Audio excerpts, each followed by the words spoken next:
कला और प्रणय की अमर कहानी। केशवनगर राज्य के राजपुर एक छोटे से गांव के बाजार में धूप खिली हुई थी।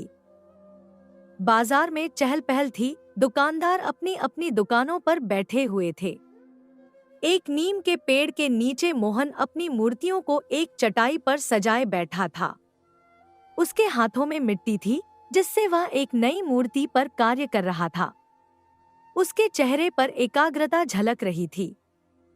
उसकी उंगलियां मिट्टी को ऐसे आकार दे रही थी जैसे कोई जादूगर अपने जादू से पत्थरों को जीवंत कर रहा हो। मोहन की मूर्तियां अद्भुत थी। उनमें एक अजीब सी जान थी, जैसे किसी भी क्षण वे बोल उठेंगी। हर मूर्ति में भावों की अभिव्यक्ति इतनी वास्तविक थी कि देखने वाले उनकी ओर आकर्षित हो जाते थे। मोहन की ख्याति दूर दूर तक फैल चुकी थी। लोग दूसरे गांवों और शहरों से भी उसकी मूर्तियां खरीदने आते थे। मोहन के सामने से गुजरते हुए लोग अक्सर रुक जाते और उसकी मूर्तियों को प्रशंसा भरी नजरों से देखते। उसकी कला में कुछ ऐसा था जो लोगों को मंत्रमुग्ध कर देता था। दोपहर का समय था। सूरज अपनी पूरी तपिश के साथ आकाश में चमक रहा था। तभी एक अजनबी व्यक्ति मोहन के पास आकर रुका।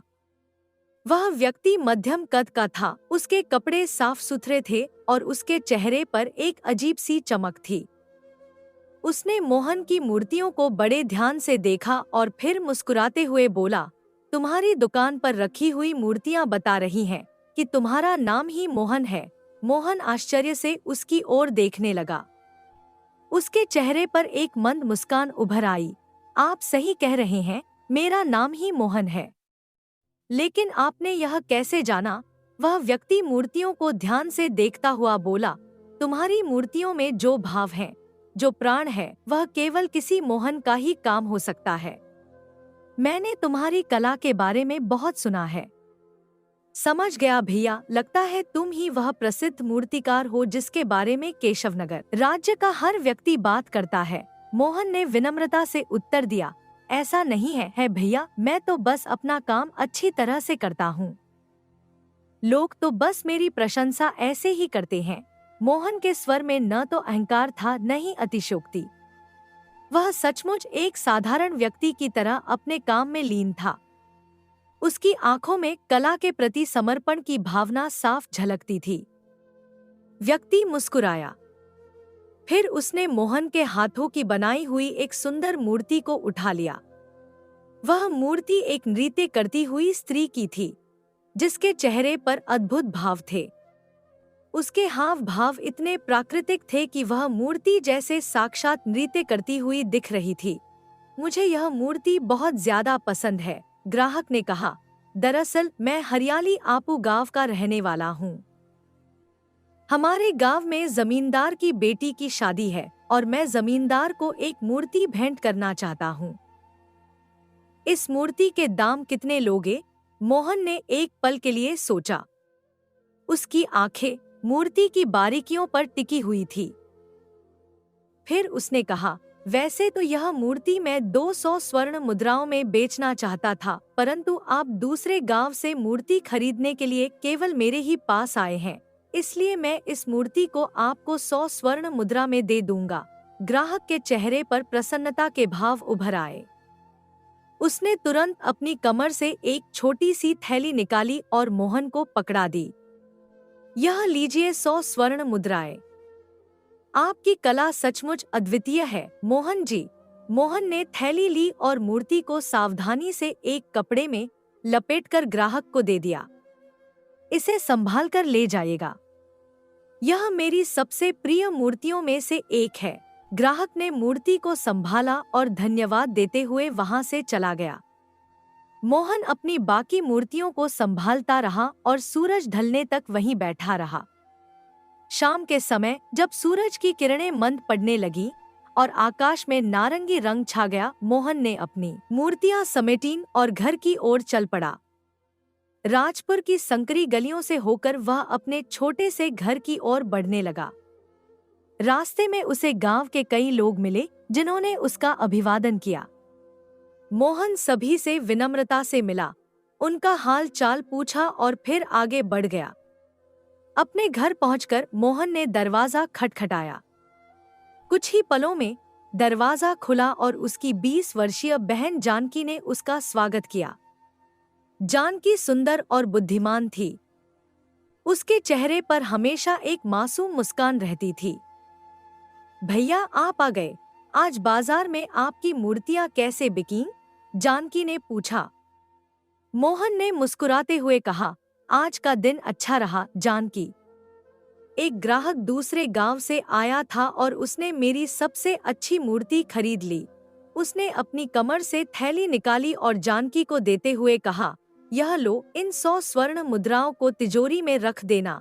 जानकी ने थैली ली और उसके चेहरे पर प्रसन्नता के भाव उभर आए। भैया आप सचमुच बहुत प्रतिभाशाली हैं। आपकी मूर्तियां दिन प्रतिदिन अधिक लोकप्रिय होती जा रही हैं। मोहन ने अपनी बहन के सिर पर हाथ फेरा और बोला, सब तेरे आशीर्वाद का प्रताप है जानकी।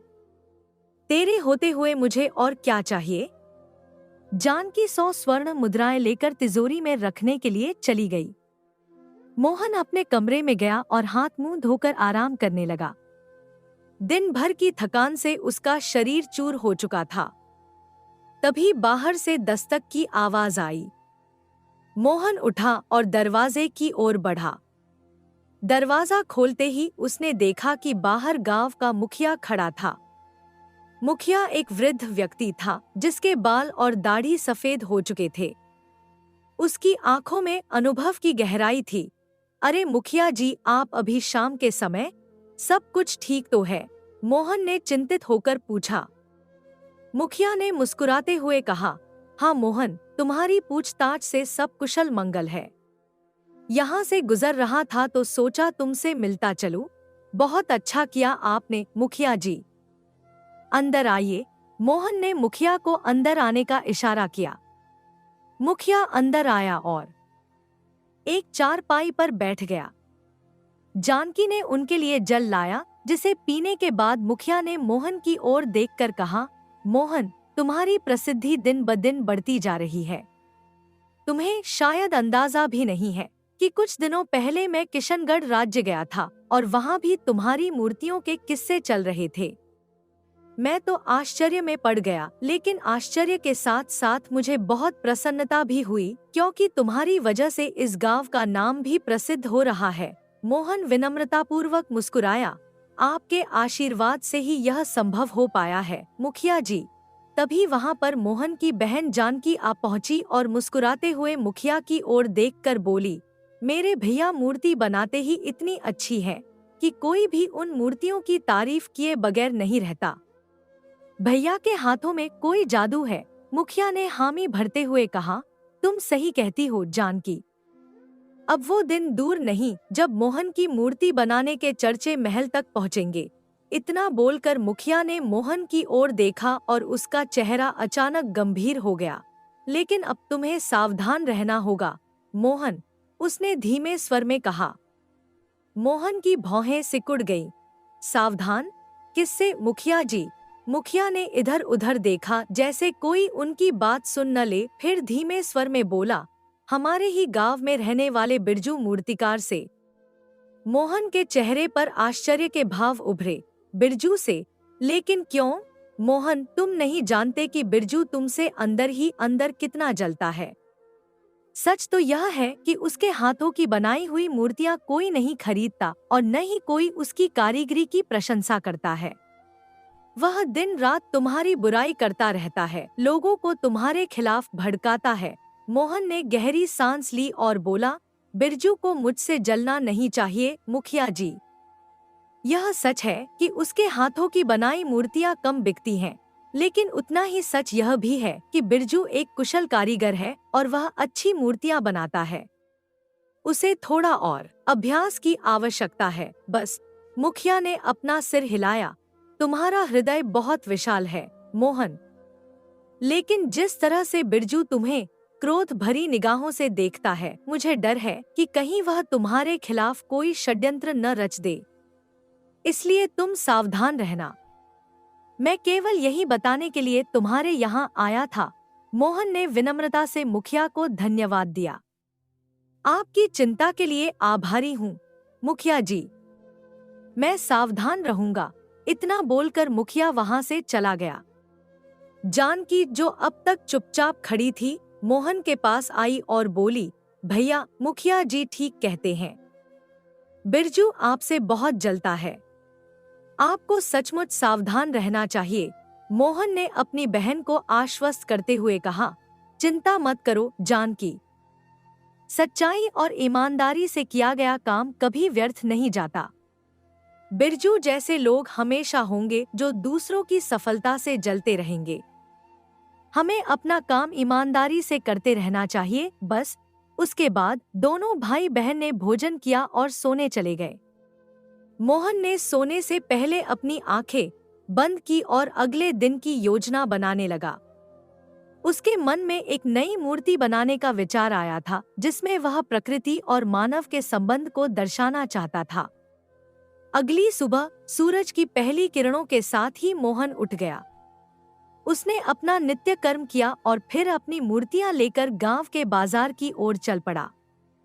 बाजार में पहुंचकर उसने अपनी चटाई बिछाई और मूर्तियों को सजाना शुरू किया। बाजार में अभी ज्यादा भीड़ नहीं थी।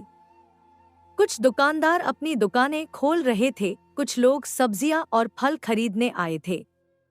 मोहन अपनी मूर्तियों को सजा ही रहा था कि तभी वहां पर बिरजू आ पहुंचा। बिरजू मोहन से उम्र में बड़ा था। उसका शरीर दुबला पतला था, लेकिन उसकी आंखों में एक अजीब सी चमक थी।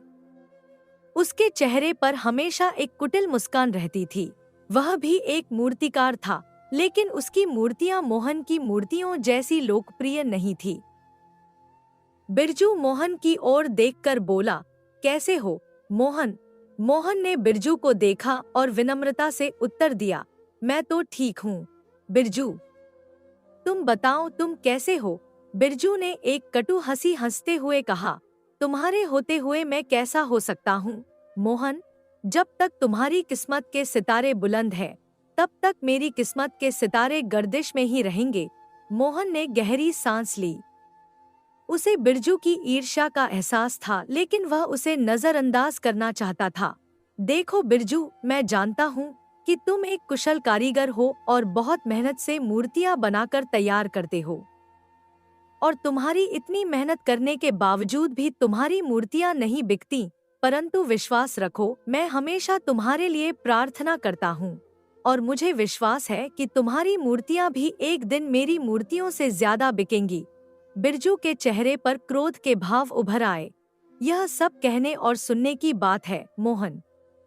मेरे सामने ज्यादा अच्छे बनने का ढोंग मत करो। मैं मुखिया नहीं हूँ जो तुम्हारी चिकनी चुपड़ी बातों में आ जाऊंगा। मोहन ने शांति से उत्तर दिया, देखो बिरजू, कल ही मुझे मुखिया जी बता रहे थे कि तुम अंदर ही अंदर मुझसे जलते हो। आखिर तुम्हें मुझसे क्या जलन है बिरजू? बिरजू की आंखों में आग भड़क उठी। देखो मोहन, मैं तुमसे अच्छी मूर्तियां बनाता हूँ और तुमसे अच्छा और कुशल कारीगर हूँ, लेकिन उसके बावजूद भी मेरी मूर्तियां नहीं बिकती, क्योंकि तुमने मुझे बदनाम कर रखा है। मोहन के चेहरे पर आश्चर्य के भाव उभरे। मैंने तुम्हें बदनाम किया? यह तुम क्या कह रहे हो बिरजू? मैंने कभी भी तुम्हारे बारे में कोई बुरी बात नहीं कही। बिरजू ने एक कुटिल मुस्कान के साथ आगे बढ़कर मोहन के कंधे पर हाथ रखा और उसके कान में धीरे से कहा, मेरी बात ध्यान से सुनो मोहन। मुझे सूचना मिली है कि कल राजा विक्रम की पुत्री राजकुमारी चंद्रलेखा मंत्री जगन्नाथ के साथ इस गांव में तुमसे मिलने के लिए आ रही है। तुम्हारी प्रसिद्धि के चर्चे अब महल तक में गूंज रहे हैं। मोहन आश्चर्य से बिरजू की ओर देखने लगा। राजकुमारी चंद्रलेखा यहाँ मुझसे मिलने? यह तुम क्या कह रहे हो बिरजू? बिरजू ने एक हंसी हंसी जिसमें व्यंग्य था। हाँ मोहन, लेकिन मैं चुप नहीं बैठूंगा। मैं राजकुमारी चंद्रलेखा के सामने साबित कर दूंगा कि मैं तुमसे कुशल और बेहतर मूर्तियां बना सकता हूँ। इतना बोलकर बिरजू वहां से चला गया। मोहन विचारों में डूब गया। क्या सचमुच राजकुमारी चंद्रलेखा उससे मिलने आ रही थी? और अगर ऐसा था तो बिरजू को इसकी जानकारी कैसे मिली? उसे मुखिया जी की चेतावनी याद आई कि बिरजू उसके खिलाफ कोई षड्यंत्र रच सकता है। पूरा दिन मोहन अपनी मूर्तियां बेचने में व्यस्त रहा। शाम को जब वह घर लौटने लगा तो रास्ते में उसे गांव का मुखिया मिल गया। मुखिया मोहन की ओर देखकर बोला, अच्छा हुआ मोहन, तुम मुझे यहाँ पर मिल गए। मैं तुमसे ही मिलने तुम्हारे घर पर आ रहा था। मोहन ने आश्चर्य से पूछा, क्या हुआ मुखिया जी? मुखिया ने चारों ओर नजर डाली और फिर धीमे स्वर में बोला, मोहन, कल राजा विक्रम की इकलौती पुत्री चंद्रलेखा अपने मंत्री जगन्नाथ के साथ तुमसे मिलने के लिए आ रही है। राजकुमारी चंद्रलेखा अपनी स्वयं की मूर्ति बनवाना चाहती है। मोहन ने हैरानी से कहा, हाँ मुखिया जी, आज प्रातःकाल ही मुझे बिरजू ने इस बारे में बताया था। मुखिया का चेहरा गंभीर हो गया। मेरी पूरी बात सुनो मोहन। बिरजू को इस बारे में इसलिए मालूम है कि एक सैनिक तुम्हारे बारे में ही गांव के बाजार में पूछताछ कर रहा था। पूछताछ करने के दौरान ही बिरजू उस सैनिक से टकरा गया।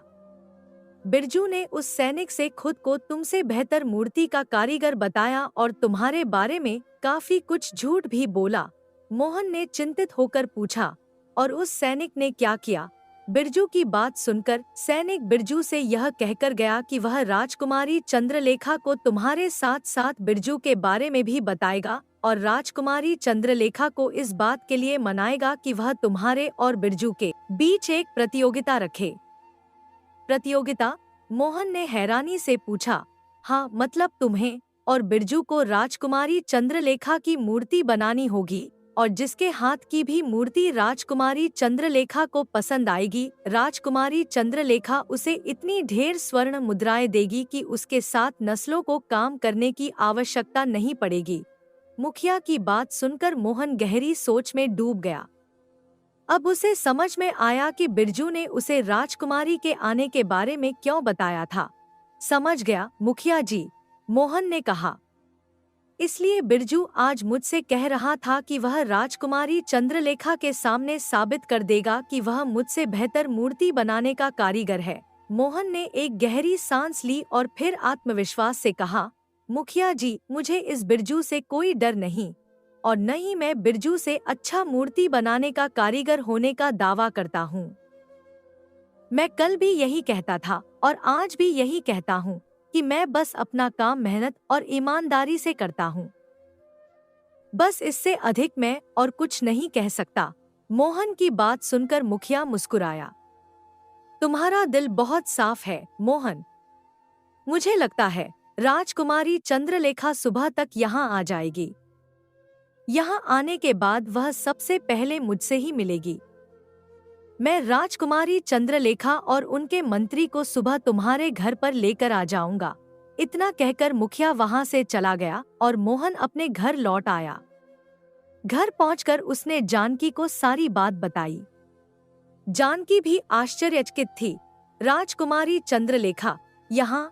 भैया, यह तो बहुत बड़ी बात है, जानकी ने उत्साहित होकर कहा। मोहन का चेहरा चिंतित था।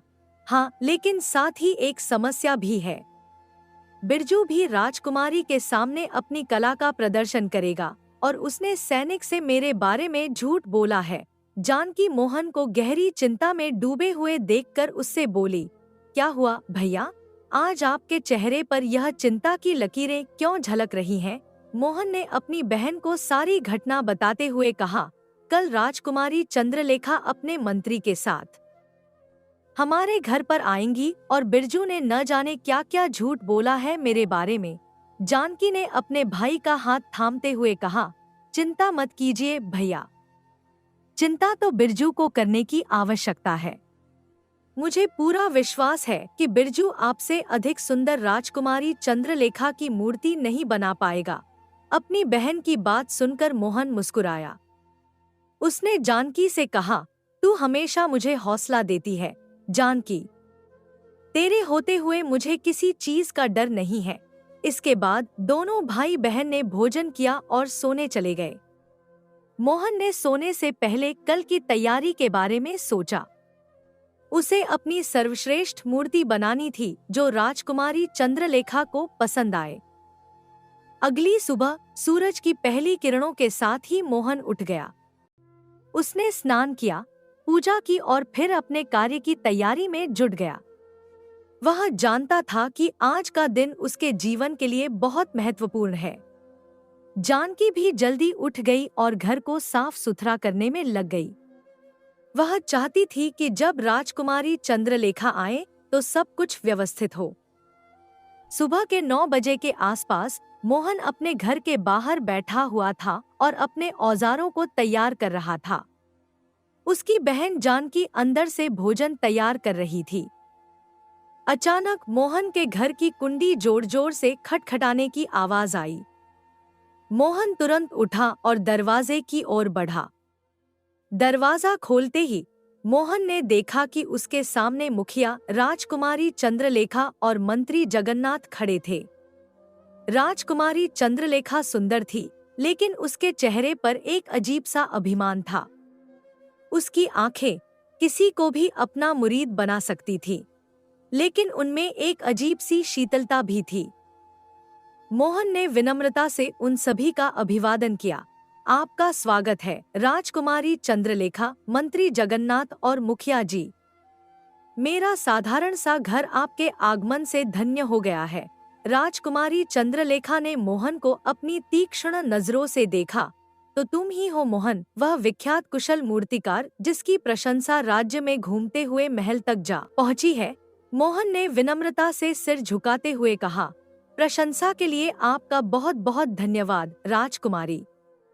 मैं तो बस एक साधारण मूर्तिकार हूँ। राजकुमारी चंद्रलेखा ने एक मुस्कान के साथ कहा, असली प्रशंसा तो मैं तुम्हारी तब करूंगी जब तुम प्रतियोगिता में जीत जाओगे। राजकुमारी चंद्रलेखा की बात सुनकर मोहन और मुखिया राजकुमारी चंद्रलेखा को सवालिया नजरों से देखने लगे।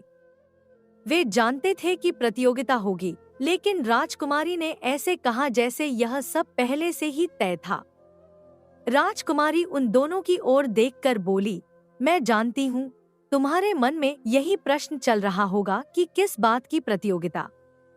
दरअसल मेरे सैनिक ने मुझे बताया, इसी गांव में बिरजू नाम का एक और मूर्तिकार रहता है, जिसका दावा है कि वह तुमसे बेहतर मूर्तियां बनाता है।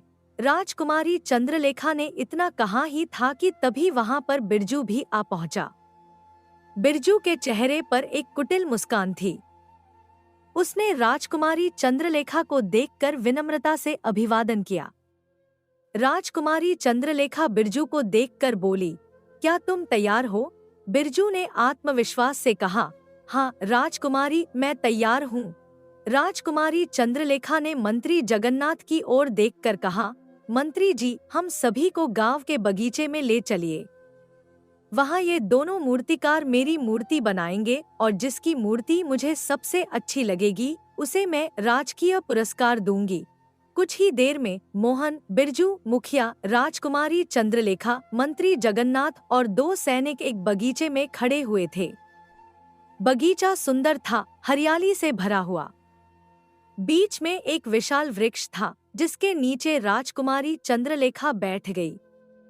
मोहन और बिरजू को उनके औजार और मिट्टी दी गई।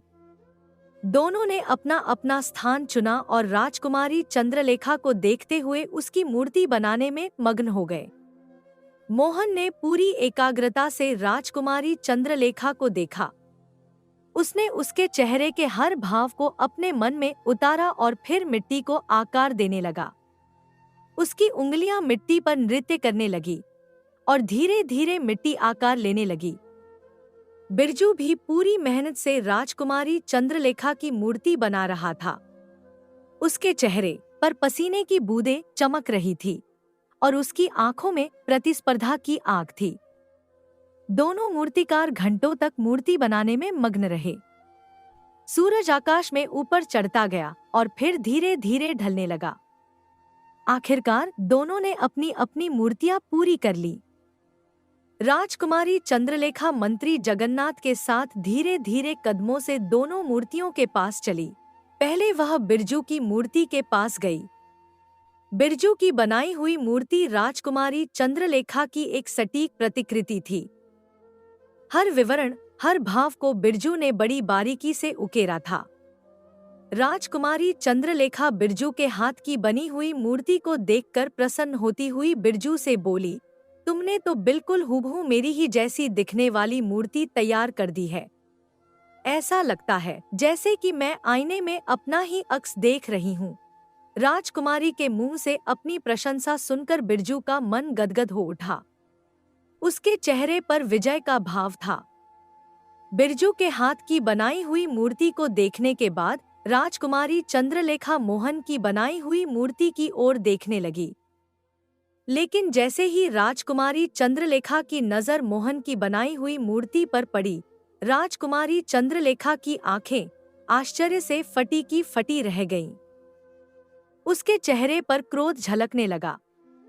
मोहन की बनाई हुई मूर्ति राजकुमारी चंद्रलेखा की नहीं थी। वह एक अन्य स्त्री की मूर्ति थी जो राजकुमारी चंद्रलेखा से भी अधिक सुंदर थी। उस मूर्ति के चेहरे पर एक अद्भुत सौम्यता थी, आंखों में एक अजीब सी चमक थी और होठों पर एक मासूम सी मुस्कान थी। राजकुमारी चंद्रलेखा क्रोध से तमतमाती हुई मोहन से बोली, तुमने यह किसकी मूर्ति बना दी? क्या यह मूर्ति तुम्हें मेरे जैसी दिखती है? मोहन ने जैसे ही उस मूर्ति को देखा वह बुरी तरह से चौंक पड़ा। उसे समझ में नहीं आ रहा था कि ऐसा कैसे हुआ। उसने तो राजकुमारी चंद्रलेखा की मूर्ति बनाई थी, लेकिन यह मूर्ति किसी और स्त्री की थी। मोहन राजकुमारी चंद्रलेखा की ओर देखकर आश्चर्य से बोला, विश्वास कीजिए राजकुमारी, मैंने तो आपकी मूर्ति बनाई थी। यह कैसे बन गई मुझे नहीं पता। तभी एक गांव का व्यक्ति जो कि वहां से गुजर रहा था वहां आ पहुंचा और मोहन की बनाई हुई उस मूर्ति को देखकर बोला, यह मूर्ति तो बहुत सुंदर है। इसकी सुंदरता के आगे राजकुमारी की सुंदरता कुछ भी नहीं। इतना कहकर वह व्यक्ति वहां से चला गया। अपने सामने दूसरी स्त्री की सुंदरता की प्रशंसा सुनकर राजकुमारी चंद्रलेखा क्रोधित होती हुई मंत्री जगन्नाथ से बोली, मंत्री जी, मोहन को इसी समय बंदी बनवा लिया जाए। इसने मेरी सुंदरता का अपमान किया है। इसने ऐसी हरकत जानबूझकर की है। यह मूर्तिकार अपने आप को समझता क्या है? मोहन घबरा गया। नहीं राजकुमारी, मेरी बात का विश्वास कीजिए। मुझे नहीं पता यह मूर्ति कैसे बन गई। तभी बिरजू कुटिल मुस्कान से राजकुमारी चंद्रलेखा से बोला, राजकुमारी, यह झूठ बोल रहा है। इसने यह जानबूझकर किया है। मंत्री जगन्नाथ ने अपने दोनों सैनिकों से बोला, देखते क्या हो, मोहन को बंदी बना लो और इसे कारागार में बंद कर दो। यह सुनकर मोहन बुरी तरह से घबरा गया। वह जानता था कि अगर सैनिकों ने उसे बंदी बनाकर कारागार में डाल दिया तो राजकुमारी चंद्रलेखा उसे मौत के घाट उतरवा देगी। क्योंकि राज्य के सभी वासी जानते थे कि राजकुमारी चंद्रलेखा और उसकी मां एक क्रूर शासिका थी। क्योंकि केशवनगर राज्य में किसी राजा का नहीं बल्कि एक रानी का शासन था। मोहन की आंखों के सामने अंधेरा छा गया। उसने एक पल के लिए सोचा और फिर अपने शरीर की पूरी ताकत लगाकर वहां से भागने लगा। देखते ही देखते वह उन सब की आंखों से ओझल हो गया। राजकुमारी चंद्रलेखा को इस बात की बिल्कुल भी उम्मीद नहीं थी। वह क्रोध से तमतमा उठी और मंत्री जगन्नाथ से बोली, मंत्री जी, मोहन भाग गया। अपने गुप्तचर और सैनिक उसके पीछे लगा दीजिए। मुझे किसी भी हालत में मोहन चाहिए। इतना बोलकर राजकुमारी चंद्रलेखा ने मोहन की बनाई हुई उस सुंदर स्त्री की मूर्ति को देखते हुए कहा, कोई भी मूर्तिकार किसी स्त्री को बगैर देखे इतनी सुंदर मूर्ति नहीं बना सकता। मोहन ने अगर इस सुंदर स्त्री की मूर्ति बनाई है तो यह सुंदर स्त्री अवश्य ही इस संसार में कहीं ना कहीं होगी और मुझे शक है कि मोहन उसे जानता है। मुझे यह स्त्री भी चाहिए। राजकुमारी चंद्रलेखा ने मंत्री जगन्नाथ से कहा, मंत्री जी, इस मूर्ति को महल में ले चलिए। मैं इस मूर्ति को अपने गुप्तचरों को दिखाऊंगी और इसकी खोज में सारे राज्य में फैला दूंगी। तभी बिरजू राजकुमारी चंद्रलेखा से बोला, राजकुमारी चंद्रलेखा, मोहन आपके साथ धोखा करके भाग गया। उसने आपका अपमान भी किया। लेकिन मैंने आपकी मूर्ति बनाकर आपका मान जीता है, इसलिए अब मुझे आप इनाम दे दीजिए। बिरजू राजकुमारी चंद्रलेखा के स्वभाव को नहीं जानता था। राजकुमारी चंद्रलेखा अंदर से गुस्से से भरी हुई थी।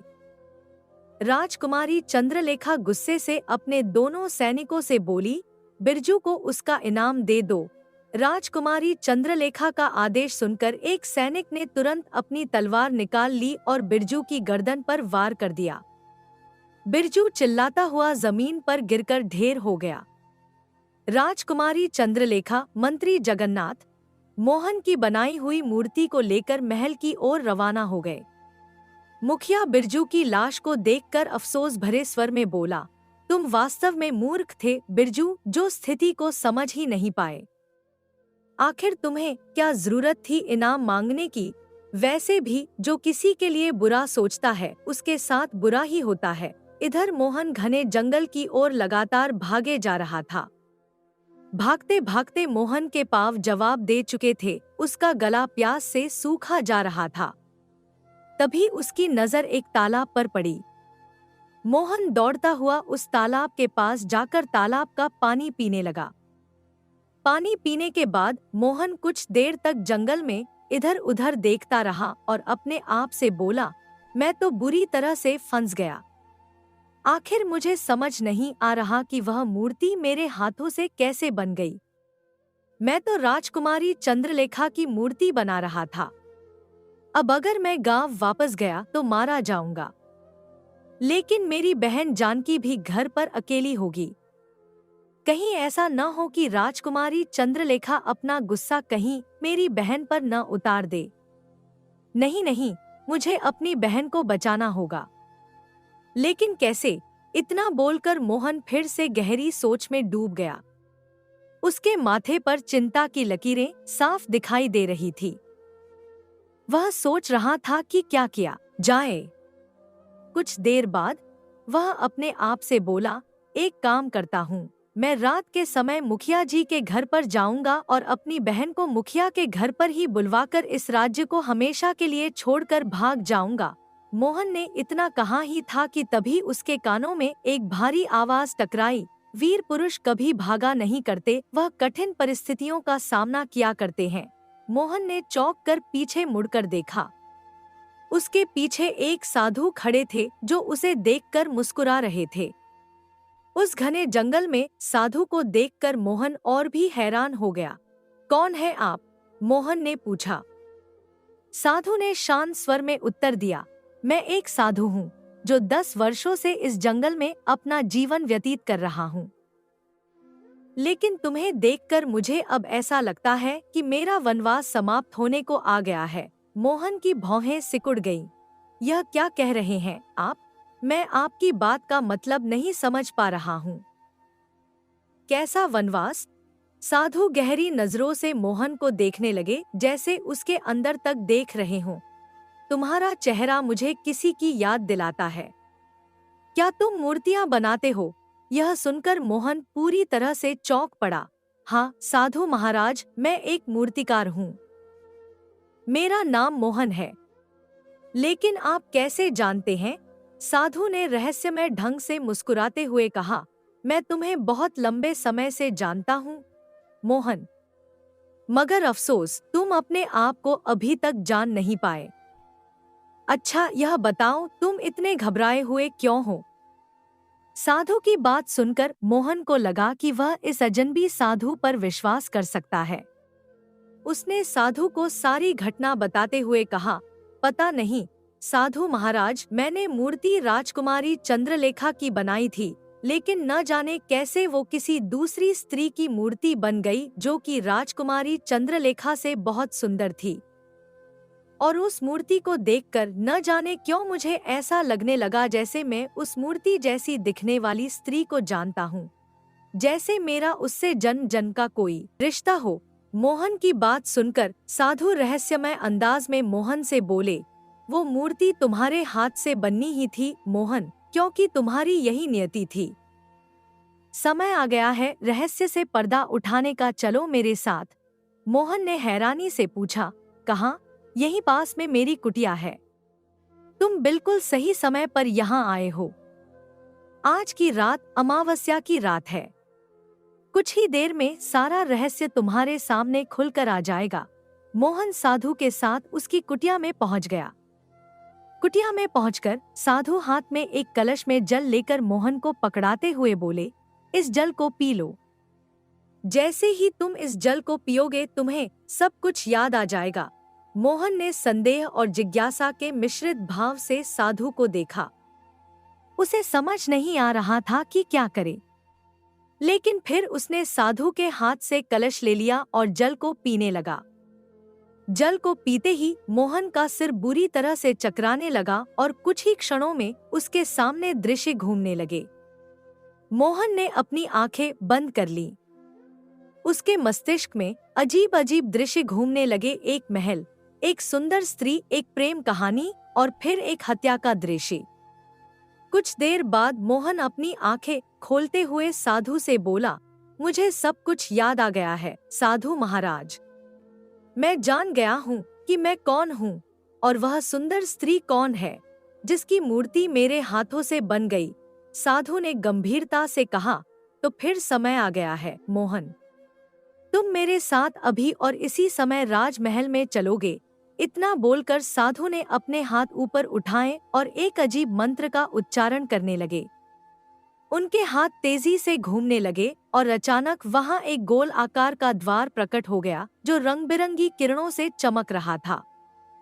साधु उस द्वार को देखकर मोहन से बोले, जैसे ही हम दोनों इस द्वार को पार करेंगे हम सीधे राजमहल में पहुंच जाएंगे। आज अमावस्या की रात है और आज ही तुम्हारी स्वप्न लेखा से मिलन होगा। मोहन के चेहरे पर एक अजीब रोशनी थी। उसकी आंखों में आशा की किरण जग उठी थी। वह जानता था कि स्वप्न लेखा कौन है और उसका उससे क्या संबंध है। इधर राजकुमारी चंद्रलेखा मंत्री जगन्नाथ के साथ अपने महल तक आ पहुंची थी। दोनों सैनिक उसकी उस सुंदर स्त्री की मूर्ति को उठाए हुए थे। मगर महल के बाहर बगीचे में पहुंचकर ही राजकुमारी चंद्रलेखा मंत्री जगन्नाथ से बोली, मंत्री जी, मैं नहीं चाहती कि इस सुंदर स्त्री की प्रतिमा मेरे महल के द्वार के अंदर भी प्रवेश करे। मंत्री जगन्नाथ ने पूछा, तो फिर आप चाहती क्या हैं? इस मूर्ति को इसी बगीचे में रखवा दिया जाए। आप गुप्तचरों को इसे यहाँ से भी दिखा सकते हैं। जैसी आपकी आज्ञा। दोनों सैनिकों ने उस मूर्ति को बगीचे में ही रख दिया। तभी राजकुमारी चंद्रलेखा की माँ रानी पद्मा वहां आ पहुंची। रानी पद्मा चंद्रलेखा की ओर देखकर बोली, मैं तुम्हारा कब से इंतजार कर रही थी। राजकुमारी, आखिर तुम्हें आने में इतनी देर कैसे लग गई? राजकुमारी चंद्रलेखा ने अपनी माँ को सारी घटना बताते हुए कहा, उस मूर्तिकार ने मेरी सुंदरता का अपमान किया है माँ। उसने जानबूझकर किसी और स्त्री की मूर्ति बनाई जो मुझसे भी सुंदर है, परंतु मैं उसे छोड़ूंगी नहीं। मंत्री जगन्नाथ ने सैनिकों को उसकी खोज के लिए भेज दिया है। राजकुमारी चंद्रलेखा के मुंह से सारी घटना सुनने के बाद न जाने क्यों रानी पद्मा के चेहरे पर भय झलक गया। उसने पूछा, और वह मूर्ति कहाँ है? वहाँ बगीचे में, चंद्रलेखा ने इशारा करते हुए कहा। रानी पद्मा तुरंत तेज कदमों से चलती हुई उस मूर्ति के नजदीक चली गई, जिस मूर्ति को सैनिकों ने कुछ देर पहले बगीचे में रखा था। उस मूर्ति को देखकर रानी पद्मा की आंखें डर और दहशत से फटी की फटी रह गईं, और वह अविश्वास भरी नजर से उस मूर्ति की ओर देखती हुई बोली, नहीं, यह असंभव है, ऐसा नहीं हो सकता। अपनी माँ का डरा हुआ चेहरा देखकर राजकुमारी चंद्रलेखा और मंत्री जगन्नाथ आश्चर्य में पड़ गए। आप इतनी क्यों डर गईं? माँ, चंद्रलेखा ने पूछा। राजकुमारी सही कह रही है महारानी, मंत्री जगन्नाथ ने कहा। आप तो इस मूर्ति को ऐसे देख रही हैं मानो कि आप इस मूर्ति जैसी दिखने वाली स्त्री को अच्छी तरह से जानती हो। रानी पद्मा ने गहरी सांस ली और कहा, हाँ मंत्री जगन्नाथ, तुमने सही कहा। मैं इस मूर्ति जैसे दिखने वाली स्त्री को बहुत अच्छी तरीके से जानती हूँ। यह कोई और नहीं बल्कि स्वप्न लेखा है, जो अपने समय की अद्भुत सुंदरी हुआ करती थी और इसे मैंने अपने हाथों से मारा था। राजकुमारी चंद्रलेखा और मंत्री जगन्नाथ आश्चर्य से रानी पद्मा को देखने लगे। मुझे बताओ, आखिर इस मूर्ति को किस मूर्तिकार ने बनाया है? रानी पद्मा ने पूछा। मोहन नाम के मूर्तिकार ने, जिसकी प्रसिद्धि हमारे राज्य में काफी समय से फैली हुई है, मंत्री जगन्नाथ ने उत्तर दिया। यानी मोहन? रानी पद्मा के चेहरे पर भय और आशंका के भाव और भी गहरे हो गए। इसका मतलब उस साधु ने जो कहा था वो हो गया। यह आप क्या कह रही हैं, माँ? राजकुमारी चंद्रलेखा ने पूछा। कौन स्वप्नलेखा, कौन साधु? रानी पद्मा ने अपनी बेटी की ओर देखकर डरे हुए अंदाज में कहा। स्वप्नलेखा मेरी सौतेली बहन थी। यह बात आज से 30 वर्ष पुरानी है, जब मैं इस राज्य की राजकुमारी हुआ करती थी। स्वप्नलेखा मेरे पिता की दूसरी पत्नी की पुत्री थी और पूरे राज्य में सबसे सुंदर थी। उसकी सुंदरता के चर्चे दूर दूर तक राज्य में फैले हुए थे। रानी पद्मा की आंखों में अब पुराने दिनों की यादें जाग उठीं। हम दोनों का बचपन साथ ही बीता और हम दोनों साथ साथ ही जवान हुए। स्वप्नलेखा अपना जीवन एक राजकुमारी की तरह नहीं, बल्कि साधारण तरीके से व्यतीत करना चाहती थी। वहीं मैं अपने पिता के बाद इस राज्य की बागडोर संभालकर महारानी बनना चाहती थी। स्वप्नलेखा उम्र में मुझसे 2 वर्ष छोटी थी। रानी पद्मा ने अपनी बेटी को अपने जीवन का वह अंधेरा राज बताना शुरू किया। एक दिन की बात है, जब मुझे एक गुप्तचर ने स्वप्नलेखा के बारे में एक सूचना दी। दोपहर के समय मैं अपने बगीचे में सुंदर फूलों को देख रही थी कि तभी एक गुप्तचर वहां आकर मुझसे बोला, राजकुमारी, आपका शक बिल्कुल सही है। आपकी सौतेली बहन राजकुमारी स्वप्नलेखा केशवनगर राज्य में एक मूर्तिकार से चुपके चुपके मिलती है और वह उस मूर्तिकार से प्रेम करने लगी है। उस मूर्तिकार का क्या नाम है? मैंने पूछा। उस मूर्तिकार का नाम मोहन है, गुप्तचर ने उत्तर दिया। मैंने खुशी से गुप्तचर से कहा, तुमने मुझे यह बात बताकर बहुत अच्छा काम किया। वैसे भी मैं राजकुमारी स्वप्नलेखा को अपने रास्ते से हटाने की सोच रही थी, लेकिन मुझे कोई ठोस वजह नहीं मिल रही थी। और इससे बेहतर ठोस वजह क्या हो सकती है कि राजकुमारी का प्रेम प्रसंग एक साधारण मूर्तिकार से हो। लेकिन राजकुमारी पद्मा, आपकी सौतेली बहन तो साधारण जीवन जीना चाहती है। भला आपको उनसे कैसा खतरा हो सकता है? गुप्तचर ने पूछा। इंसान का मन कब बदल जाए यह कौन जानता है। अब तुम जा सकते हो। मैंने गुप्तचर को विदा किया। गुप्तचर वहां से चला गया। मैं सीधे सेनापति मानसिंह के पास गई और बोली, हमें पता चला है कि हमारी सौतेली बहन मोहन नाम के एक मूर्तिकार से प्रेम करती है और वह चुपके चुपके उससे मिलती है। उसने राजमहल के नियमों को तोड़ा है, जिसका दंड मृत्युदंड है। जाकर मोहन और राजकुमारी स्वप्नलेखा को बंदी बनाकर घसीटते हुए महल में लेकर आओ। यह आप क्या कह रही हैं, राजकुमारी? स्वप्नलेखा आपकी बहन है, सेनापति मानसिंह ने आश्चर्य से कहा। जानती हूँ। देखो, पिताजी बीमार हैं। उनके स्वर्गवास के बाद इस राज्य की सत्ता की बागडोर मैं ही संभालूंगी। तो तुम अभी से मेरे आदेशों का पालन करना शुरू कर दो, मैंने दृढ़ता से कहा। राजकुमारी पद्मा की बात सुनकर सेनापति मानसिंह कुछ सैनिकों को लेकर वहां से चला गया। इधर जंगल में राजकुमारी स्वप्नलेखा एक वृक्ष के नीचे बैठी हुई थी और मोहन नाम का एक मूर्तिकार उसकी मूर्ति बना रहा था। तभी वहां पर एक साधु आ पहुंचा और मोहन की ओर देखकर बोला, यह तुम क्या कर रहे हो? साधु महाराज, मैं राजकुमारी स्वप्नलेखा की मूर्ति बना रहा हूँ, मोहन ने उत्तर दिया। मैं तुम्हें जानता हूँ, साधु ने कहा। तुम्हारे अंदर एक विचित्र कला है। तुम एक विचित्र मूर्तिकार हो, लेकिन तुम आग से खेल रहे हो। राजकुमारी स्वप्नलेखा की सौतेली बहन राजकुमारी पद्मा वैसे भी अंदर ही अंदर राजकुमारी स्वप्नलेखा की सुंदरता से बहुत जलती है और वह उसे रास्ते से हटाने के बारे में हमेशा सोचती रहती है। तुम इससे मिलकर उसका रास्ता आसान कर रहे हो। यह सुनकर स्वप्नलेखा चौंक पड़ी और साधु से बोली, लेकिन साधु महाराज, मैं मोहन से प्रेम करती हूँ। क्या प्रेम करना कोई जुर्म है? मैं अपना जीवन एक राजकुमारी की तरह नहीं, बल्कि एक मूर्तिकार की पत्नी बनकर साधारण तरीके से व्यतीत करना चाहती हूँ। मुझे राज्य का कोई मोह नहीं। क्या ऐसा करना पाप है? नहीं राजकुमारी, साधु ने कहा, तुम्हारी बातों ने मेरे मन को जीत लिया है। अगर तुम्हारा प्रेम सच्चा है तो विश्वास करो, मैं तुम्हारा मिलन मोहन मूर्तिकार से स्वयं कराऊंगा। साधु ने इतना कहा ही था कि तभी वहां पर सेनापति अपने सैनिकों के साथ आ पहुंचा और अपने सैनिकों की ओर देखकर बोला, मोहन और स्वप्नलेखा को बंदी बनाकर महल में ले चलो। यह आप क्या कह रहे हैं? स्वप्नलेखा ने आश्चर्य से पूछा। क्षमा कीजिए राजकुमारी स्वप्नलेखा, परंतु मैं मजबूर हूँ। मुझे ऐसा करने का आदेश आपकी बहन ने ही दिया है। सेनापति ने विनम्रता से कहा, यह सरासर गलत आदेश है। सेनापति, स्वप्नलेखा ने क्रोध से कहा, जानता हूँ, लेकिन मैं कुछ नहीं कर सकता। सेनापति ने निराशा से कहा। सैनिक राजकुमारी स्वप्नलेखा और मोहन को घसीटते हुए महल की ओर ले जाने लगे। साधु उन दोनों की ओर देखकर बोला, तुम दोनों को चिंता करने की आवश्यकता नहीं है। मैं राजकुमारी पद्मा से बात करूंगा और मैं तुम दोनों को कुछ नहीं होने दूंगा।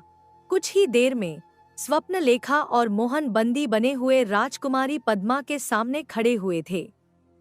राजकुमारी पद्मा उन दोनों की ओर देखकर बोली, तुम दोनों का प्रेम प्रसंग राजमहल में रहने वालों के लिए एक काला अध्याय है।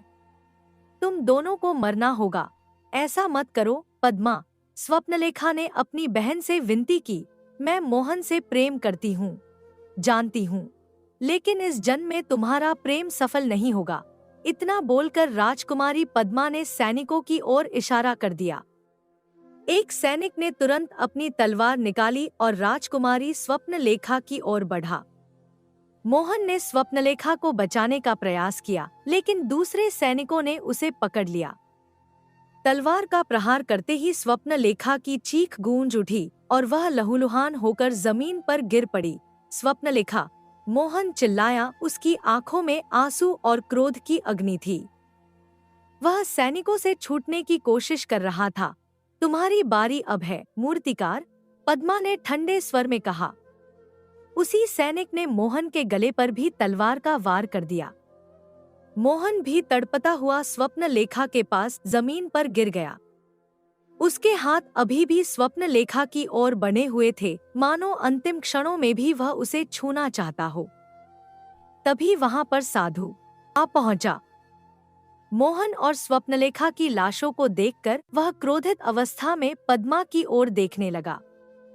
उसकी आंखों में अग्नि थी और उसके शरीर से एक अजीब प्रकार का तेज निकल रहा था। तूने बहुत बड़ा पाप किया है राजकुमारी, साधु ने गरजते हुए कहा। तुझे तेरे पापों के कर्मों का फल इसी जन्म में भुगतना पड़ेगा। याद रख, स्वप्नलेखा और मोहन का प्रेम सच्चा था। सभी की नजरें साधु पर टिकी हुई थी। पद्मा भी अब घबरा गई थी। साधु के शब्दों में एक अजीब शक्ति थी जो उसके अंदर तक पहुंच रही थी। साधु ने अपना हाथ ऊपर उठाया और आकाश की ओर इशारा करते हुए कहा, मोहन का अगला जन्म होगा और मोहन अगले जन्म में भी एक मूर्तिकार ही बनेगा। यहाँ तक कि उसका नाम भी मोहन होगा।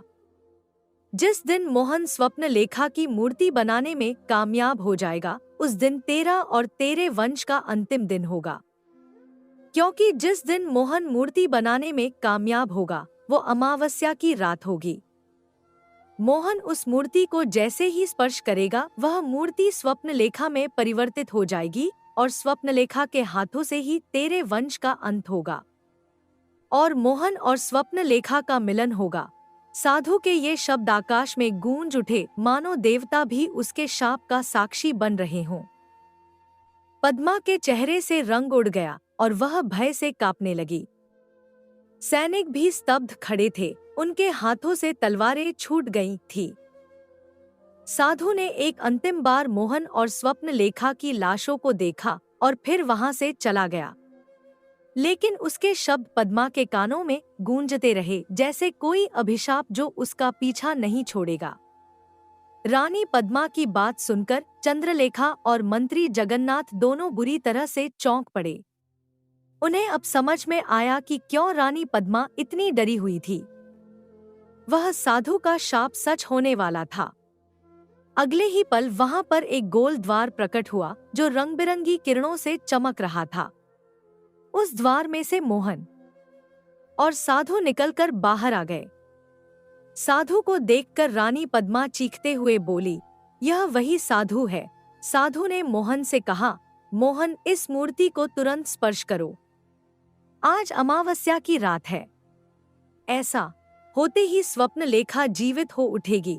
मोहन, जिसे अब अपना पूर्व जन्म याद आ चुका था, दौड़ता हुआ उस मूर्ति के पास गया। उसके हृदय में स्वप्नलेखा के लिए प्रेम उमड़ रहा था।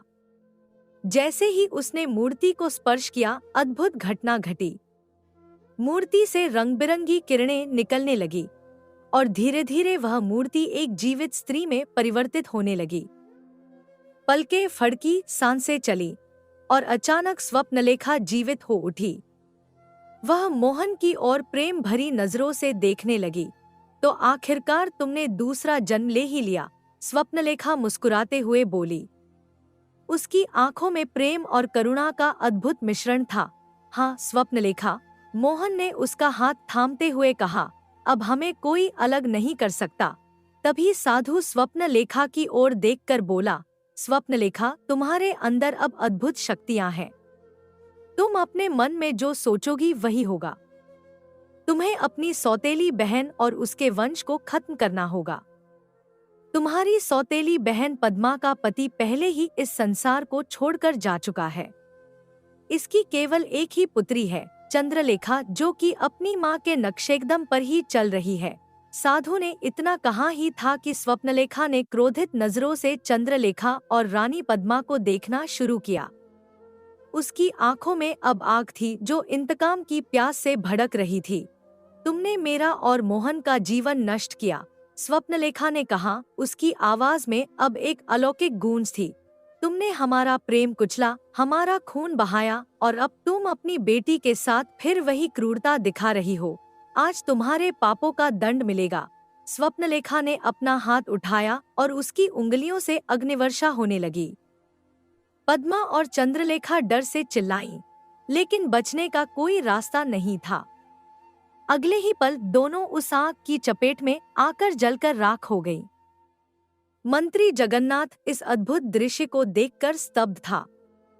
उसके मुंह से बस इतना ही निकला, मनुष्य को अपने बुरे कर्मों का फल यही भुगतना पड़ता है। आज से आप ही इस राज्य की महारानी हैं। स्वप्नलेखा और मोहन ने एक दूसरे की ओर देखा। उनकी आंखों में अब प्रेम और शांति थी। साधु ने दोनों को आशीर्वाद दिया और कहा, तुम दोनों का प्रेम अमर है, इसे कोई मिटा नहीं सकता। अब तुम दोनों एक नए युग की शुरुआत करोगे जहां प्रेम और सद्भाव का राज होगा। अगले दिन पूरे राज्य में एक नई सुबह का आगमन हुआ। राजमहल में स्वप्नलेखा और मोहन का विवाह धूमधाम से संपन्न हुआ। सभी प्रजाजन इस विवाह में शामिल हुए और नए राजा रानी का स्वागत किया। विवाह के बाद मंत्री जगन्नाथ ने स्वप्नलेखा और मोहन को राज्य की बागडोर सौंपते हुए कहा, महारानी स्वप्नलेखा और महाराज मोहन, आज से यह राज्य आपके अधीन है।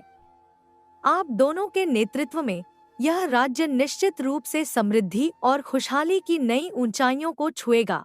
स्वप्नलेखा ने अपने नए कर्तव्यों को स्वीकार करते हुए कहा, हम इस राज्य को प्रेम, न्याय और सद्भाव के सिद्धांतों पर चलाएंगे। हमारे राज्य में हर व्यक्ति को सम्मान मिलेगा, चाहे वह किसी भी वर्ग या जाति का हो। दोस्तों, एक और नई कहानी की ओर बढ़ने से पहले कृपया इस चैनल को सब्सक्राइब करके मेरा हौसला बढ़ाइए। तो शुरू करते हैं दिल को छू लेने वाली एक और कहानी। सुबह का समय था। आकाश में लालिमा छाई हुई थी और सूरज की पहली किरणें धरती को स्पर्श करने लगी थी। छोटे से गांव में चिड़ियों की चहचहाहट के बीच शिवा अपने खेतों की ओर जाने की तैयारी कर रहा था। तभी दूर से आवाज सुनाई दी, पोस्टमैन, पोस्टमैन, आपकी चिट्ठी आई है। शिवा ने अपनी चाय का आखिरी घूंट भरा और बाहर झांका। उसकी पत्नी शांति भी दरवाजे पर आ गई। अरे पोस्टमैन, हमारे घर क्यों आए हैं? हमारा तो कोई रिश्तेदार भी दूर नहीं रहता, शिवा ने आश्चर्य से कहा। पोस्टमैन ने सिर खुजलाते हुए कहा, भाई मुझे क्या पता, नाम और पता तुम्हारा ही है। अच्छा दिखाओ तो। शिवा ने चिट्ठी हाथ में ली। उसका माथा सिकुड़ गया। इस पर भेजने वाले का कोई नाम पता नहीं है। शांति पति के कंधे से झांकते हुए बोली, क्या लिखा है इसमें? शिवा ने चिट्ठी खोली और धीरे से पढ़ा, मैं तुम्हारी भक्ति से बहुत प्रसन्न हूँ और आज मैं तुम्हारे घर आकर तुम्हें दर्शन दूंगा। शांति की आंखें चमक उठीं। उसने हैरानी से चिट्ठी अपने हाथों में ली और फिर से पढ़ा।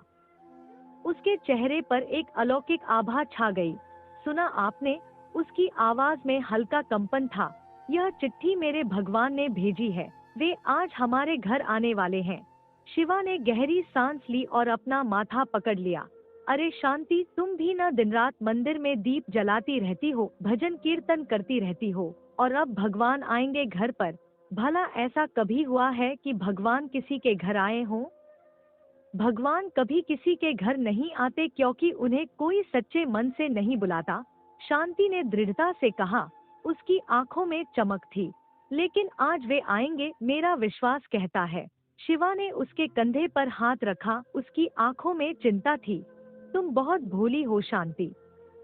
यह चिट्ठी किसी ने मजाक में भेजी होगी और तुम इसे सच मान बैठी हो। आपने कभी भगवान को समझा ही नहीं। शांति की आवाज में थोड़ी उदासी आ गई। आप कभी मंदिर जाते हैं, कभी प्रार्थना करते हैं, लेकिन आज आपको विश्वास हो जाएगा जब भगवान हमारे घर आएंगे। शिवा ने हार मानते हुए कहा, ठीक है, मैं भी देखूंगा कि तुम्हारे भगवान आते हैं या नहीं। अचानक शांति के चेहरे पर चिंता की लकीरें उभर आईं। अरे, मैंने तो सोचा ही नहीं। उसने घर के अंदर झांकते हुए कहा, भगवान हमारे घर आएंगे तो हमारे पास तो ढंग का कंबल भी नहीं है। एक ही कंबल है, वो भी फटा हुआ, और खाने पीने का सामान भी बहुत कम है। शांति अब कमरे में चहलकदमी करने लगी, मानो अपने दिमाग में कुछ योजना बना रही हो। उनके लिए मुझे अच्छे अच्छे पकवान बनाने पड़ेंगे, मिठाई भी लानी पड़ेगी और एक नया कंबल भी खरीदना होगा। मैं भगवान को फटा हुआ कंबल नहीं दे सकती। शिवा ने उसे रोकने की कोशिश की। सुनती हो, तुम पागल हो गई हो क्या? किसी ने तुम्हें उल्लू बनाया है और तुम उसकी बातों में आ गई हो। तुम अच्छी तरह जानती हो कि मेरे पास पैसे नहीं हैं। बहुत दिनों से मुझे कोई काम भी नहीं मिला। कंबल और मिठाई के लिए पैसे मैं कहां से दूं? मैंने खुद कई दिनों से मिठाई नहीं खाई है। शांति ने अपने पति की बात अनसुनी कर दी। वह घर के एक कोने में गई और एक पुराना डिब्बा निकाला। आपसे तो बात करना ही बेकार है, उसने कहा। मैंने जैसे तैसे करके बुरे वक्त के लिए 100 रुपए बचा कर रखे थे। मैं उन्हीं पैसों से सामान ले आती हूँ। इससे पहले कि शिवा कुछ कह पाता, शांति शॉल ओढ़कर बाजार की ओर निकल गई। दोपहर तक शांति घर लौट आई। उसके हाथों में कई थैले थे। उसने एक सुंदर सा नया कंबल खरीदा था, साथ ही मिठाई और अन्य सामग्री भी। पूरे दिन शांति ने अपने छोटे से घर की सफाई की, रंग बिरंगे फूलों से सजाया और अच्छे अच्छे पकवान बनाए। शिवा यह सब देखता रहा, कभी कभी सिर हिलाता पर कुछ कहता नहीं। शाम होने लगी थी। सूरज ढलने लगा था। शांति आंगन में बैठी भगवान के आने का इंतजार कर रही थी। उसने अपने सबसे अच्छे कपड़े पहने थे और मंदिर के फूलों से अपने बालों को सजाया था। लेकिन सूरज पश्चिम में डूब गया और रात के तारे निकलने लगे, फिर भी कोई नहीं आया। शिवा ने अंदर से आवाज दी, क्या हुआ शांति, आ गए तुम्हारे भगवान? नहीं आए ना? शांति कुछ नहीं बोली, बस आकाश की ओर देखती रही। शिवा बाहर आया और शांति के पास बैठ गया। मैंने तो पहले ही कहा था, उसने धीरे से कहा। जैसे तैसे बचाकर रखे हुए पैसे भी तुमने खर्च कर डाले। पहले से ही हमारे पास पैसे नहीं थे और तुम भी किसी की भी बात में आ जाती हो। मुझे अच्छी तरह पता था कि कोई भगवान नहीं आने वाला। यह बात सुनकर शांति को थोड़ा बुरा लगा। उसकी आंखों में निराशा झलकने लगी। वह कुछ कहने ही वाली थी कि तभी गेट पर दस्तक हुई। एक आदमी जिसके साथ एक छोटी बच्ची थी दरवाजे पर खड़ा था। बच्ची रो रही थी और आदमी की आंखों में दर्द था। बहन जी, उसने विनम्र स्वर में कहा, मैं बहुत मुसीबत में हूँ, मेरी मदद कीजिए। मैं बहुत गरीब हूँ, एक झोपड़ी में रहता हूँ। मेरी बच्ची भूखी है, 2 दिन से कुछ नहीं खाया हमने। कृपया हमारी मदद कीजिए। शांति ने उस व्यक्ति और उसकी बच्ची को देखा। बच्ची की आंखें भूख से बुझी हुई थी और उसके कपड़े फटे हुए थे। रात हो चुकी थी और ठंड बढ़ रही थी। शांति के मन में विचार आया, मुझे लगता है कि मुझे इस गरीब आदमी की मदद करनी चाहिए। वैसे भी अगर भगवान नहीं आए तो जो मिठाई मैं लाई हूँ वह इस बच्ची को दे दूं और यह नया कंबल भी इन्हें दे दूं। ठंड में कहां कहां भटकेंगे बेचारे। शांति ने अंदर जाकर मिठाई का डिब्बा और नया कंबल लाया। उसने मुस्कुराते हुए उस आदमी को दिया। आपका बहुत बहुत शुक्रिया बहन जी। आदमी की आंखों में आंसू आ गए। भगवान आपका भला करे। वह व्यक्ति अपनी बच्ची के साथ आशीर्वाद देता हुआ चला गया। शिवा, जो यह सब देख रहा था, गुस्से से बोला, तुम कितनी बेवकूफ हो, कोई भी आकर तुम्हें बेवकूफ बना गया। जो 100 रुपए इतने दिनों से बचा कर रखे थे वो भी तुमने खर्च कर दिए। मैंने कितने दिनों से मिठाई नहीं खाई थी और वह मिठाई भी तुमने गरीब को दे दी। हमारे घर का कंबल कितने दिनों से फटा हुआ था और नया कंबल भी तुमने उस भिखारी को दे दिया। शांति कुछ नहीं बोली, वह चुपचाप अंदर चली गई और अपने कमरे में बैठ गई। उसकी आंखों में आंसू थे पर उसके चेहरे पर एक अजीब सी शांति थी। अगले दिन सुबह फिर से पोस्टमैन की आवाज सुनाई दी। पोस्टमैन, पोस्टमैन, आपकी चिट्ठी आई है। शिवा ने दरवाजा खोला और चिट्ठी ली।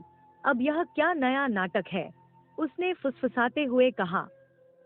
चिट्ठी खोलकर देखने पर उसमें लिखा था, मैं तुम्हारे घर आया था, तुम मुझे पहचान नहीं पाए। तुम्हारी दी हुई मिठाई बहुत स्वादिष्ट थी और तुम्हारे द्वारा दिया गया कंबल बहुत आरामदायक था। मैं तुम्हारी सेवा से प्रसन्न हुआ। शिवा की आंखें फटी रह गईं। शांति, जो पास ही खड़ी थी, ने चिट्ठी पढ़ी और उसकी आंखें खुशी से चमक उठीं। मैं कितनी अभागी हूँ, शांति ने कहा। उसकी आवाज भावुक थी। साक्षात भगवान मेरे घर आए थे पर मैं पहचान नहीं पाई। देखा आपने, मैंने कहा था ना कि भगवान आएंगे और वे मुझे दर्शन देकर चले गए पर मैं ही पहचान नहीं पाई। शिवा के चेहरे का रंग उड़ गया। वह शांति की ओर देखता रहा जैसे कोई भूत देख लिया हो। बेवकूफ औरत, तुझमें तो दिमाग ही नहीं है, वह चिल्लाया, लेकिन उसकी आवाज में पहले जैसा आत्मविश्वास नहीं था। कल जो आदमी आया था, मुझे लगता है वही चिट्ठी भेज रहा है और भगवान के नाम पर हमें ठग रहा है। और तुम भी उसकी बातों में आ गई। आप मानो या ना मानो, मैं अच्छे से जानती हूँ कि कल जो हमारे घर आए थे वे भगवान ही थे। शांति ने शांत स्वर में कहा, एक दिन आपको भी भरोसा हो जाएगा कि भगवान होते हैं, आप देख लेना। ऐसे ही कुछ महीने बीत गए। एक दिन आसमान में काले बादल छाए हुए थे लेकिन बारिश नहीं हो रही थी। पूरे गांव में सूखा पड़ गया था।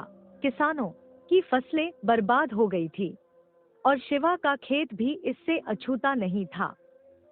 शिवा परेशान होकर घर लौटा। उसका चेहरा उतरा हुआ था और हाथ कांप रहे थे। अब क्या होगा शांति, शिवा ने दरवाजे पर बैठते हुए कहा। फसल तो सारी बर्बाद हो गई।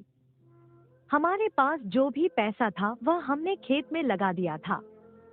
अब तो हमारे पास कुछ भी नहीं बचा है। हमारा गुजारा कैसे होगा? शांति ने अपने पति के कंधे पर हाथ रखा।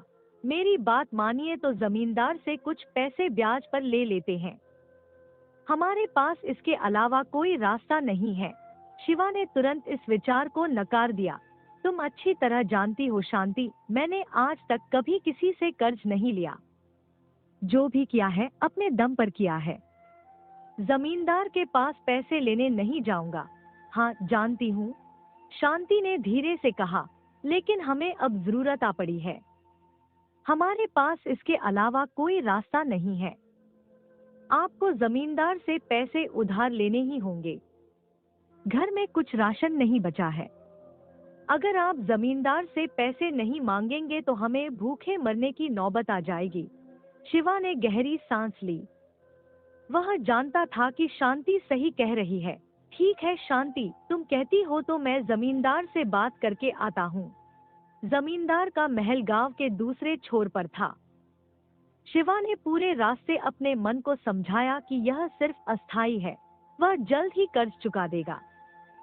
जमींदार अपने आलीशान कमरे में बैठा था। उसने शिवा को देखा और एक चालू मुस्कान दी। अरे शिवा, तुम यहाँ?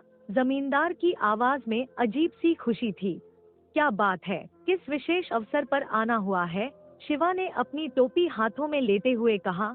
जमींदार जी, मैं आपसे कुछ पैसे उधार लेने आया हूँ। सूखे की वजह से मेरी फसल बर्बाद हो गई है और घर में राशन नहीं है। जमींदार ने अपनी मूंछों को तिरछा किया और मन ही मन सोचा, पहली बार शिवा मुझसे कर्ज मांगने आया है। सारे गांव ने मुझसे कर्ज लिया है, लेकिन इस आदमी ने कभी मेरी चौखट पर पैर नहीं रखा था। अब आ गया है ऊंट पहाड़ का नीचे। अच्छा ठीक है शिवा, जमींदार ने ऊंची आवाज में कहा, मैं तुम्हें कर्ज देने के लिए तैयार हूँ। पर यह बताओ, तुम्हारे पास गिरवी रखने के लिए क्या है? शिवा ने सिर झुकाकर कहा, जमींदार जी, मेरे पास गिरवी रखने के लिए कुछ नहीं है। आप अच्छी तरह से जानते हैं कि मैंने आज तक कभी आपसे पैसे नहीं लिए।